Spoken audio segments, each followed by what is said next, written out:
almost everything we think we know about addiction is wrong. You get a rat and you put it in a cage and you give it 2 water bottles. One is just water and the other is water laced with either heroin or cocaine.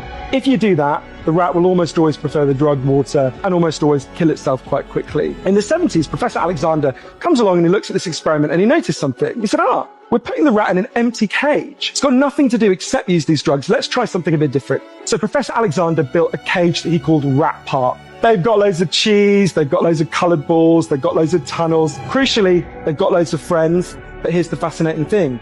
In Rat Park, they don't like the drug water. You go from almost 100% overdose when they're isolated to 0% overdose when they have happy and connected lives. What if addiction isn't about your chemical hooks? What if addiction is about your cage? What if addiction is an adaptation to your environment? Maybe we shouldn't even call it addiction. Maybe we should call it bonding. Human beings have a natural and innate need to bond. And when we're happy and healthy, we'll bond and connect with each other. But if you can't do that because you're traumatized or isolated or beaten down by life, you will bond with something that will give you some sense of relief. Now, that might be gambling, that might be pornography, that might be cocaine, that might be cannabis, but you will bond and connect with something because that's our nature. The opposite of addiction is not sobriety. The opposite of addiction is connection.